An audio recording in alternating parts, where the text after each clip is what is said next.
কয়েকশো খতম দিয়া আমি এই মসজিদ বানাইলাম। সেই মসজিদের 3 জুম্মা নামাজ আদায় করলাম, একটা জুম্মার নামাজ হয় নাই। হুজুর আপনার কাছে আসছি, আপনি দয়া করে মায়া করে একটা পরামর্শ দেন। বাদশাহ শাহজাহান বলা পর নিজামুদ্দিন আউলিয়া কয়, বাবা এই দায়িত্ব আমি দিতে পারবো না, কারণ এই দায়িত্ব আল্লাহ আমারে দেয় নাই। যাও তোমার মসজিদটা সোজা করে দিতে পারে এমন একজন ব্যক্তি জগতের মধ্যে আছে, যাকে তুমি পাইলে তোমার মসজিদ ঠিক করে দিবে। তার নাম হলো, এই দিল্লির জঙ্গলের মধ্যে বাস করে, নাম হলো আল্লাহর ওলি হারে বারেশা রাহমাতুল্লাহ আলাইহি। জোরে জোরে চিল্লায় বলেন মারহাবা। নারায়ে তাকবীর, নারায়ে রিসালাত, আহলে সুন্নাত ওয়াল জামাত, শানে আউলিয়া আল্লামা কারি রুহুল আমিন সিদ্দিকী সাহেব। নারায়ে তাকবীর। এ আমার ভাইরা, আমার অলিদের কাছে অলিদের যোগাযোগ স্বর্ণকারে, সোনা সেনে, লোহা সেনে, কামারে, দুধে চিনি মেশে, পানি মেশে লবণে। অলিতে অলিতে একটা অ্যাকশন আছে মুসলমান। অলিতে অলিতে কেমন যোগাযোগ আসে, কে মাসুক রে চেনে, এই জন্য চিনতে হবে, না চিনলে কাজ হবে না। বলেন হুজুর এই দায়িত্ব অমুক আল্লাহর ওলির আছে, যদি আপনি খুঁজে পান আপনার এই মসজিদটা উনি পারবে একমাত্র সমাধান দিতে। বাড়ি আসলেন ফিরে বাদশাহ শাহজাহান, রাজ দরবারে ফিরে আসলেন, ডাকতে বলে, উজির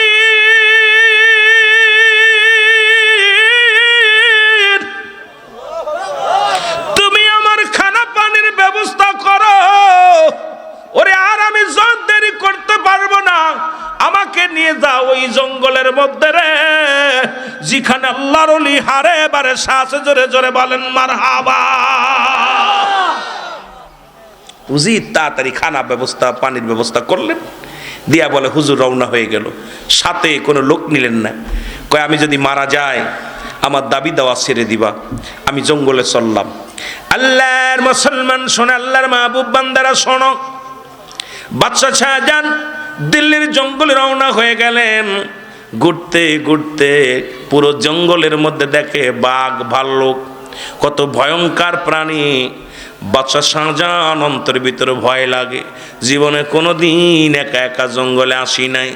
উজির মন্ত্রী কত প্রহরীদারদেরকে নিয়ে সঙ্গে এসেছি, আজকে এই গভীর জঙ্গলে একা একা, না জানি আমি দুনিয়া থেকে বিদায় হয়ে যায়। কিন্তু একটা বাঘ বল্লুক, একটা ভয়ঙ্কর প্রাণী মুসলমান বাদশাহ শাহজাহানের দিকে তেড়ে যান নাই। বাদশাহ শাহজাহানকে দেখে মনে হয় বাদশাহ শাহজাহান বলে, আমাকে যখন দেখছে আমার মন বলে দিল্লির সমস্ত প্রাণীগুলো আমার দেখে মাথা নোয়া দিছে। জোরে জোরে বলেন মারহাবা। যে আমি অন্যদিন আসলে সব আমাকে দেখে ভয়ে পালায়, আমি একাধিকবার দিল্লির জঙ্গলে আসছি, তখন আমার সৈন্যদেরকে নিয়ে আমি হরিণ শিকারি করতে এসেছি, শিকার করতে এসেছি, কিন্তু আমাকে দেখলে দৌড়াই ফেলে। আজকে যত প্রাণীগুলো দেখি সবাই আমার দিকে তাকায় তাকায় দেখে। আমি আশ্চর্য হয়ে গেলাম যে ঘটনাটা কি। কেউ তো বাঘগুলো যেখানে দাঁড়ায় সেখানে দাঁড়াই আছে, হরিণগুলো দাঁড়ায় আছে, যত পশুগুলো দেখলাম সবাই আমার দিকে কেন যেন চাতক পাখির মতো তাকায় আছে। আল্লাহু আকবার বলেন। বাদশাহ শাহজাহান বলে, আমি ঘুরতে ঘুরতে ঘুরতে ঘুরতে পাইলাম আল্লাহর ওলির সন্ধান।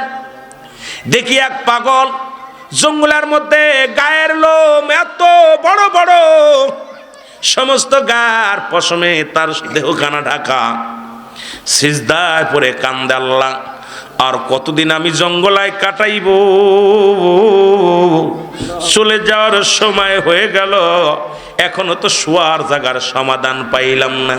মনে বড় স্বপ্ন ছিল আমি ঘুমাইব একটা মসজিদের মেম্বারের কাছে, ইমাম সাহেব নামাজ পড়াইব, মসজিদে আজান দিব, আর ওই মসজিদের আজানগুলো আমি মেম্বারের পাশে শুয়া শুয়া শুনব। জোরে বলেন মারহাবা। পাগলে জঙ্গলের মধ্যে প্রার্থনা করতে সিজদায় পড়ে, আল্লাহ চলে যাওয়ার সময় হয়ে গেল, আর কতদিন আমারে এইভাবে ঘুরাইবা, যে কোনো মুহূর্তে চলে যেতে পারি। তা আমার তো স্বপ্ন ছিল যে আমি একটু মসজিদের পাশে ঘুমাইব, ইমাম সাহেব কোরআন তেলাওয়াত করবে মেম্বারে দাঁড়াইয়া, মুয়াজ্জিন সাহেব আজান দিব, আর এই আজানের ধ্বনিগুলো আমি বয়া বয়া শুয়া শুয়া শুনবো। সুবহানাল্লাহ বলেন না। কত স্বপ্ন বা সলমান শোনো। বাদশা শাহজাহান কিছু সময় দাঁড়ায় রইলেন। দাঁড়ায় এবার সালামুল মাহমুদ মাথাটা উঠাইলেন, সিজদা থেকে মাথা উঠাইলেন। বাদশা শাহজাহান সালাম দেয়, আসসালামু আলাইকুম। কয়বার ফকির দরবেশ মুসাল্লার উনি হারে বারে সব উত্তর দেয়, ওয়ালাইকুম আসসালাম। আপনি বুঝি বাদশাহ, দিল্লির বাদশাহ, বাদশাহ শাহজাহান? আপনি কি দিল্লির বাদশাহ শাহজাহান? আল্লাহর ওলি যখন সালাম উত্তর দিয়া বললেন, বাদশাহ শাহজাহান ডাকতে বলে, হুজুর আমি তো একজনের খোঁজার জন্য আসছি গো, আর সপ্তাহ কেটে গেল তারে পাইলাম না, আর আপনি আমাকে দেখেই চিনে ফেললেন আমি দিল্লির বাদশাহ। এবার আল্লাহর ওলি ডাক দে কয়, বাবারে আমি কেন চিনব না, যেহেতু দিল্লির এই জঙ্গলটা আপনার, আপনি শাসক, আপনার জঙ্গলেই তো আমি বাস করি, সুতরাং আপনাকে যদি না চিনি কেমনে আপনার রাজ্যে আমি থাকি? বাবা আমি আপনারে চিনি, আপনি দিল্লির বাদশাহ, বর্তমান বাদশাহ, আপনার নাম বাদশাহ শাহজাহান। জোরে জোরে চিল্লায় বলা যাবে না মারহাবা।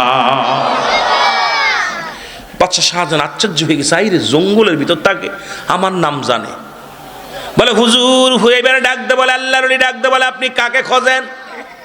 আমি খুঁজতেছি একজন আল্লাহর ওলি, তার নাম। বলে কারে খোঁজেন বাবা, নামটা কি?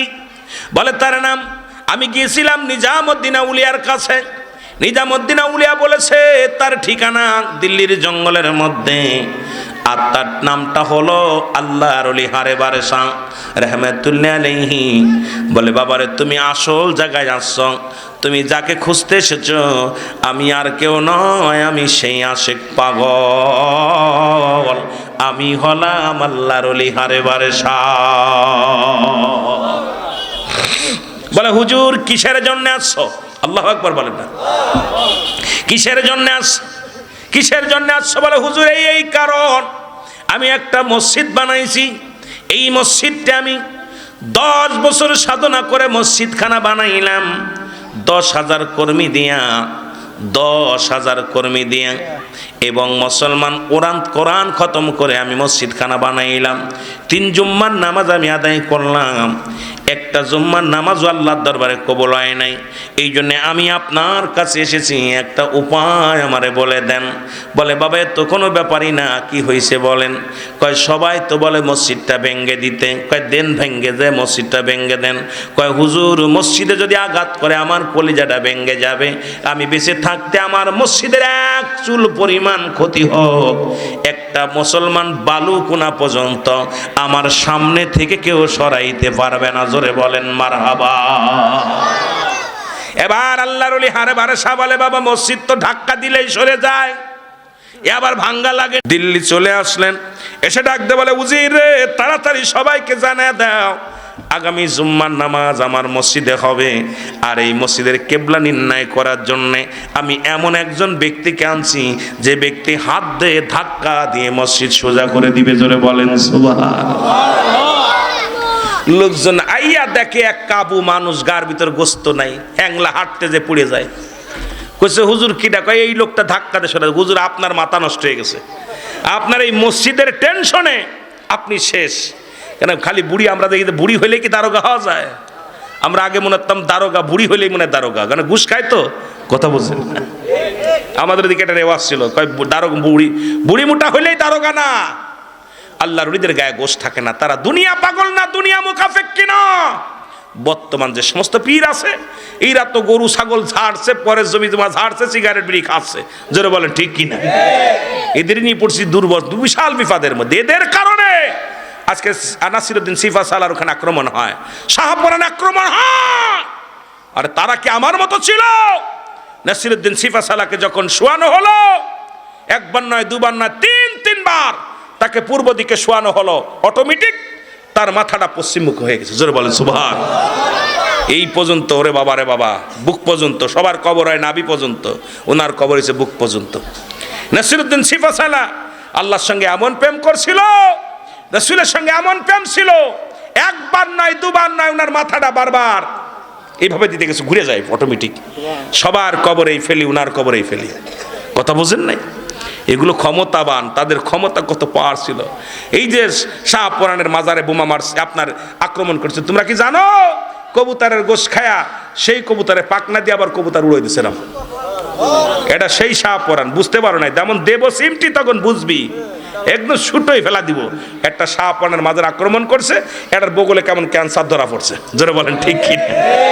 ওদের ক্যান্সার শুরু হয়েছে, যার অ্যান্সার নাই দুনিয়ায়, যার কোনো ওষুধ নাই, এখনো বলে যায় এখনো সময় আছে। তোমাকে বলতেছি না তুমি ওলি আল্লাহ ভালোবাসো, তোমাকে বলবো না তুমি পীর সাহেবের কদমে যাও, কিন্তু তোমাকে পীর সাহেবকে অবজ্ঞ করার অধিকার তোমার নাই, জোরে বলেন ঠিক কিনা?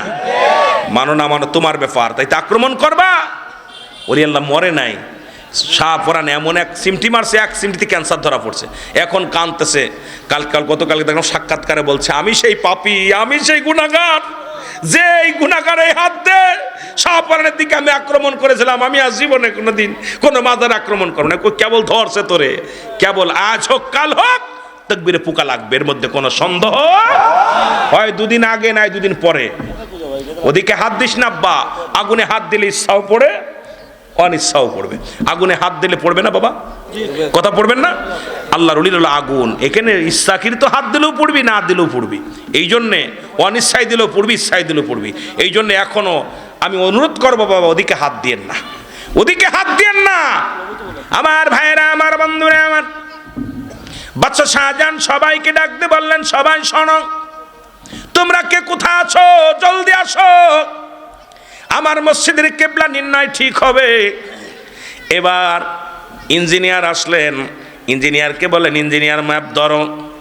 ম্যাপটা ধরা পর বললেন, তোমরা সবাই খেয়াল করো, আল্লাহর ওলি হারে বারে মসজিদের মধ্যে হাতটা লাগায় দিয়ে বলে, আল্লাহ তুমিও আমিও তোমার, মসজিদও তোমার, তোমার এই বান্দা বড় শখ, তোমার এই বান্দার বড় আশা।